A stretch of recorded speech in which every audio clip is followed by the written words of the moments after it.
Breaking news that will shake the foundations of American democracy.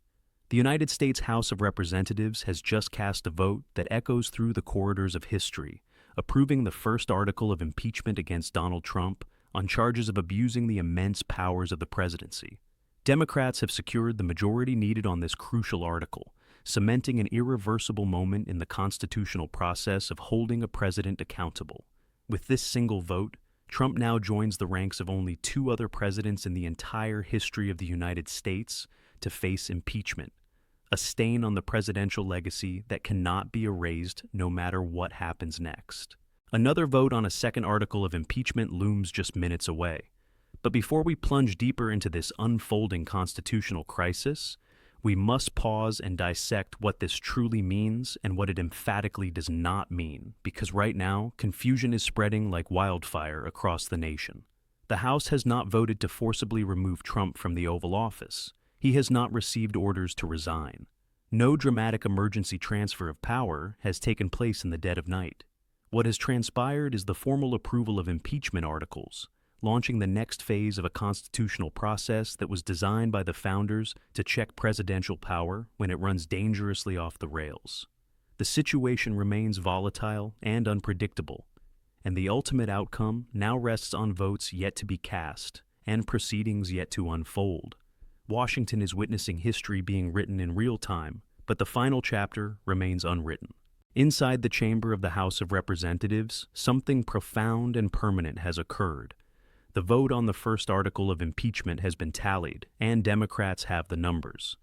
This single moment rewrites the historical record forever. No matter how fiercely Trump rails against it, or how relentlessly his defenders spin it, he will eternally be remembered as only the third American president to be impeached. The second vote approaches rapidly, but before it arrives, we must slow down this moment and dissect what is genuinely happening versus the wild claims flooding social media and cable news. Because at this precise moment, misinformation is spreading faster than verified facts, and misunderstanding what is unfolding leads to dangerous false conclusions about where power truly resides. The noise is deafening right now. Some voices claim Trump is being physically forced from the White House. Others insist Congress has issued an ultimatum demanding his immediate resignation, and he has defiantly refused. Still others assert that emergency removal protocols are already in motion behind closed doors, that power is secretly shifting as we speak. None of these dramatic narratives are accurate. What is accurate is this stark reality. Impeachment resolutions do exist on paper. Members of Congress are publicly demanding removal, and constitutional mechanisms that could theoretically force a president from office are written into the fabric of American law. All of that is undeniably real, but Congress has not voted to remove him from power. Trump has not been ordered to step down. No emergency constitutional machinery has been activated. Understanding the chasm between what exists in theory and what is happening in brutal practice is the only way to honestly grasp this extraordinary moment in American governance. The constitutional machinery for accountability exists and has existed for centuries, but machinery does not activate itself without human hands on the levers.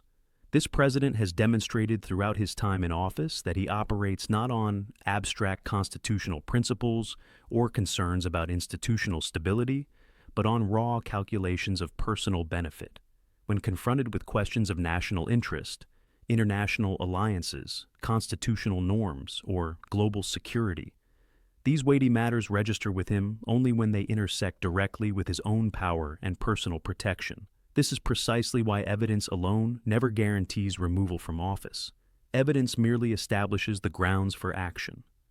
Removal demands political will, and political will is something Congress may or may not summon at any given inflection point.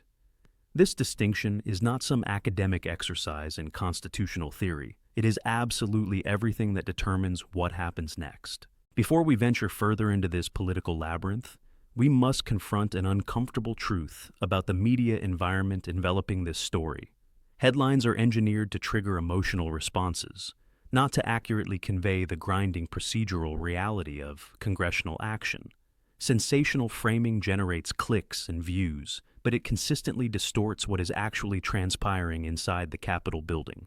That distortion leaves citizens either falsely optimistic or prematurely defeated and exhausted. This moment demands context and precision, not manufactured hype and hysteria. Clarity matters infinitely more than drama right now, because clarity reveals where genuine leverage actually exists and where it does not. Multiple impeachment resolutions have been officially filed against President Trump in the current Congress.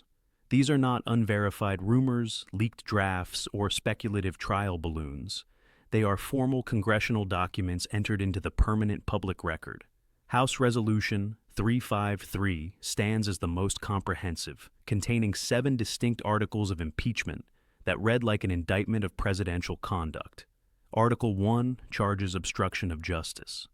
Article 2 charges usurpation of Congress's constitutional power over spending. Article 3 charges abuse of trade authority coupled with acts of international aggression. Article 4 alleges systematic violations of First Amendment protections. Article 5 accuses the president of creating offices without legal authority. Article 6 charges bribery and corruption. Article 7 employs a word that sends chills through any student of history: tyranny. That word is not rhetorical flourish or partisan commentary. It is the precise language embedded in a formal impeachment resolution introduced by elected members of the House of Representatives, arguing that documented presidential conduct constitutes a violation of the sacred oath to faithfully execute the laws and protect and defend the Constitution itself. These documents exist, they are detailed and legally structured, and they sit in the Judiciary Committee at this very moment, creating an official record that cannot be erased, regardless of what happens politically.